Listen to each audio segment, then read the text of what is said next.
রাজশাহী ভগবত কথার শুরুতেই আমার ওই আগের মতোই যে প্রথমে প্রণাম আমার মাতা পিতা এবং আমার দীক্ষাগুরু শ্রী সত্যনারায়ণ ঠাকুর, রাম ঠাকুর এবং মহন্ত মহারাজ কালিকা প্রসাদ চক্রবর্তী এবং আমাদের বৈষ্ণব সরকারের প্রবর্তক শ্রী শ্রী গৌরাঙ্গ মহাপ্রভু। তো ভাগবতীয় কথা আজকে একটু আলোচনা করব। আমাদের কয়েকদিন এই সপ্তাহে মনে হয় আমাদের গীতা জয়ন্তী অনুষ্ঠান গেল না? হ্যাঁ, পূর্ণিমা দিন গীতা জয়ন্তী অনুষ্ঠান গেলে ইয়ার পরে এই একাদশীর পরে যে পূর্ণিমাটা গেল আর কি, গীতা জয়ন্তী অনেক সারা বাংলাদেশে বিভিন্ন মন্দিরে বিভিন্নভাবে হয়েছে। তো ভগবদ্গীতার কিছু কথা আর কি, যেটা আমরা আসলে অনেকেই হয়তো সব কিছু জানি, আবার অনেকে আছে সব কিছু জানি না, কিছু জানি, কিছু অংশ জানি। ভগবদ্গীতার জন্ম কোথায় থেকে বা কখন থেকে, গীতার কিছু যা কাজ আছে বা কিছু জিনিস আছে যেটা আমাদের কিছু অজানা আছে, গীতার অর্থ কী, মানে এগুলো নিয়ে আমরা একটু আজকে আলোচনা করব। প্রথমে শ্রীমদ্ ভগবদ গীতা, গীতার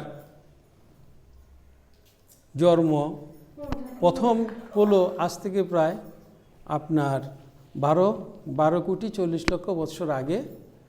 এটা প্রথমে মনুকে, এই ভগবান শ্রীকৃষ্ণ প্রথম মনুকে জানানো হয়। তারপর 2020 লাখ বছর পরে ইক্ষ্বাকুকে জানানো হয়। আর আজ থেকে 5,000 বৎসর আগে ভগবান শ্রীকৃষ্ণ আবার এটা পুনঃভাবে শ্রী অর্জুনকে এই ভগবদ গীতার বাণী শোনান এবং ভাবার্থ শোনান। ভগবদ গীতার 18টি অধ্যায় আছে, এটা আমরা সবাই জানি, 18টা অধ্যায় আছে। এই গীতায় 4টা লোকের কথা আর ছাড়া আর অন্য কোনো কথা নাই, কিন্তু সমস্ত গীতাতেই কিন্তু যা কিছু আছে 4 জন লোকের কথাই আছে। এছাড়া অন্য কোনো পঞ্চম লোকের এন্ট্রি এখানে নাই। 4 জন কে কে? একজন ধৃতরাষ্ট্র, সঞ্জয়, অর্জুন এবং ভগবান শ্রীকৃষ্ণ।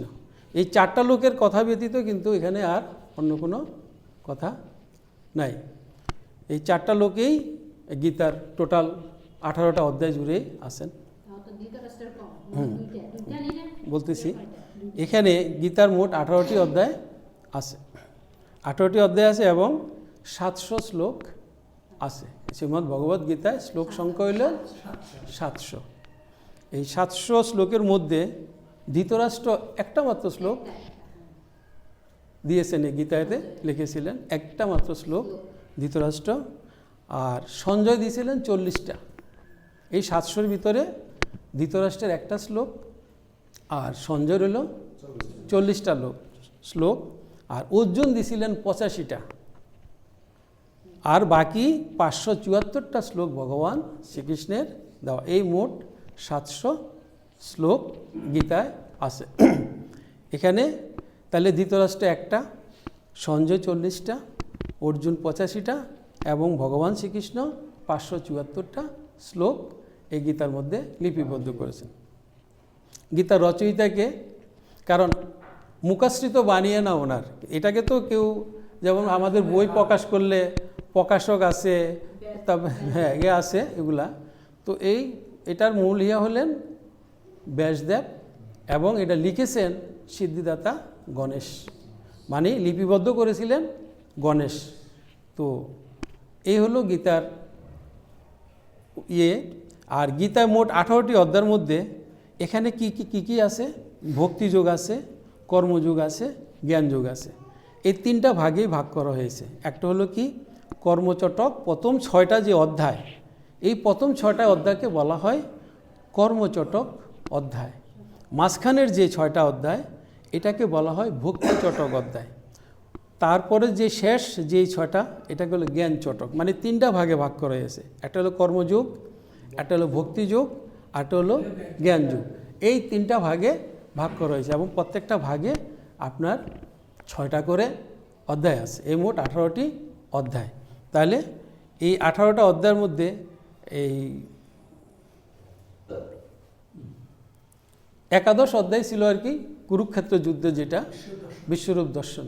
আচ্ছা, তো তাহলে গীতার অর্থটা কি বলতো? আসলে গীতাটা মানে কেন গীতার অর্থটা কি দাঁড়ায়? ভগবত গীতা হচ্ছে অজ্ঞানতার অন্ধকারে আচ্ছন্ন হয়ে জগতের বন্ধন থেকে মানুষকে উদ্ধার করা। মানে গীতাটা কেন আপনার, গীতাটা কী জন্য? মানে আমরা যারা অজ্ঞানতার অন্ধকারে আসি, এই অজ্ঞানতার অন্ধকার থেকে আমাদেরকে মুক্তি দান করা বা উদ্ধার করার জন্যই হলো এই গীতার আমাদেরকে পড়তে হবে বা জানতে হবে। আমরা যদি গীতা পড়তে না পারি, না জানি, তাহলে কিন্তু আপনি কোনো জিনিসে যদি আপনি মন থেকে না নেন, তাহলে আপনার সেই কাজে উৎসাহ আসবে না। আপনাকে জোর করে কিছু করানো যায় না। যেমন আপনাদের এখানে আমরা একটু হরিসভা করি, গান কীর্তন করি, ভগবানকে ডাকি, হরিবাসর করি, একটু পাঠ কীর্তন করি। এখন এখানে তো কাউকে জোর করে আনা যাবে না। আপনার ভিতর যদি সে আনন্দটা না আসে, আসার ইচ্ছাটা না আসে, তাহলে তো আপনি এখানে আসবেন না, আসতে পারবেন না। আপনার যদি ইচ্ছা না হয়, তাহলে আপনি এখানে আসতে পারবেন না। কারণ ইচ্ছাটা হলো সবচেয়ে বড় জিনিস। আপনি গীতা পড়ে যদি আনন্দ না পান, গীতার ভাবার্থ না বুঝে যদি আপনি গীতা পড়েন, তাহলে আপনার কাছে তো এটা নিষ্ফল, আপনার কাছে ভালো লাগবে না। আপনি যখন একটা জিনিসের অর্থ বুঝবেন, পড়তে পড়তে যখন জানবেন, তখনই আপনার ভিতরে আরেকটু জানার আগ্রহ আসবে। আমরা যখন গল্প করি, একটা বই পড়ি, উপন্যাস পড়ি, তখন দেখেন যে আগে আমরা যখন, আমি ব্যক্তিগত আমারও দেখতে পড়ার পর এরপরে কী আছে দেখি, এরপরে কী আছে দেখি। এই যে আপনার একটা ইচ্ছা, আপনার যদি সেই ইচ্ছাটা না থাকে, তাহলে আপনি এই বইয়ে পড়ে আনন্দ পাবেন না। দামোদর মাসে অনেকেই ভাগবত শেষ করে। কেন, কিভাবে শেষ করে? তার ভিতর সেই আগ্রহ আছে যে এই মাসে আমাকে এই ভাগবতটা শেষ করতে হবে। এই যদি আগ্রহ না থাকে, তাহলে তো আপনি শেষ করতে পারবেন না। যদি আপনার ভিতরে আগ্রহ থাকে, তাহলে আপনি শেষ করতে পারবেন।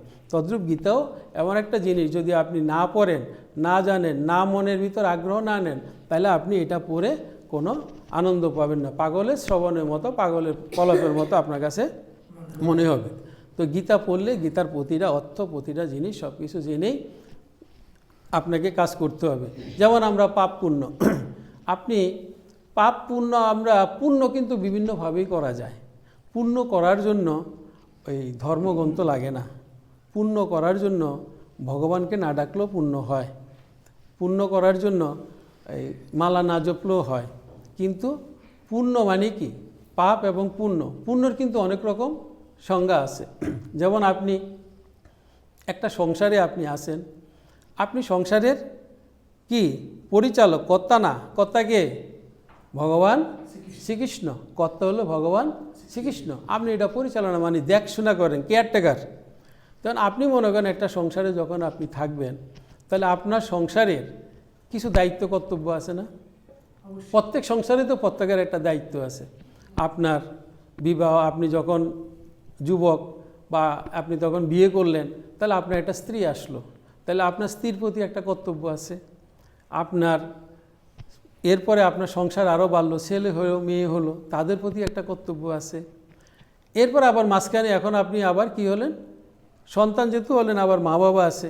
তাহলে এই যে আপনি একটা সংসারের, আপনি যদি আপনার জায়গা থেকে সবগুলা দায়িত্ব সঠিকভাবে পালন করেন, আপনার স্ত্রীর প্রতি আপনার কর্তব্য, ছেলে মেয়েদেরকে লেখাপড়া শেখানো এবং তাদেরকে সঠিক সময়ে বিয়ে দেওয়া, বিয়ে করানো, তাদেরকে সংসারে সঠিকভাবে হাল ধরে দেওয়া, আবার আপনার মা বাবার প্রতি আপনার যে কর্তব্য, সেই কর্তব্য যদি আপনি পালন করেন, স্ত্রীর প্রতি যদি আপনার কর্তব্য পালন করেন, তাহলে তো আপনার এখানে তো অপূর্ণতা কিছু থাকে না। সবাই তো আপনাকে আশীর্বাদ করবে, করবে না?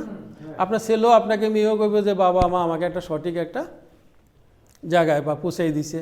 আপনার স্ত্রী বলবে যে আমি ওনার সাথে এত বছর সংসার করে আমি আসলে কখনো মনে কষ্ট পাই নাই, আমি আশীর্বাদ করি উনি যেন আরও ভালো হয়, দীর্ঘায়ু হয়।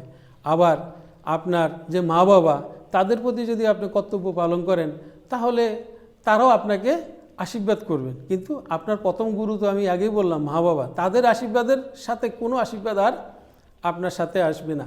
তাহলে এই যে আপনি কর্তব্য পালন করলেন, আবার দেখা যায় আপনার এলাকায় একটা মন্দির হচ্ছে, আপনি সেখানে অর্থ দান করলেন, পরিশ্রমও করলেন, একটু সময় দিলেন কিভাবে করা যায়। একটা গরিব মেয়ের বিয়ে হচ্ছে, আপনি সেখানে দান অনুদান দিলেন। একটা ছেলে লেখাপড়া করতে পারে না, আপনি তাকে কিছু টাকা দিয়ে মানে তার লেখাপড়াটা করানোর জন্য তাকে সহযোগিতা করলেন। এগুলো কি পুণ্য না? হ্যাঁ, আপনি যদি এই কাজগুলো সঠিকভাবে পালন করেন, কেউ যদি আপনার দিকে আঙ্গুল তুলতে না পারে, আপনি যদি কাউকে না ঠগান, আপনার ভাই বোন সবাইকে যদি আপনি সঠিকভাবে তাদের প্রাপ্যটা বুঝাই দেন এবং তাদেরকে আপনি যদি সংসারে বড় হন, তাদেরকে যদি আপনি দাঁড়া করায় দেন, তাহলে তারা আপনাকে আশীর্বাদ করবে না? করবে তো। তাহলে এই কাজগুলো যখন আপনি করবেন, এই সবগুলা কাজই তো পুণ্যের কাজ, কোনোটা কি পাপের কাজ আছে এখানে? আপনি মানুষ স্বর্গে যায় কিভাবে? পুণ্যের ফলেই তো স্বর্গে যায়। আপনি যদি পুণ্য কাজ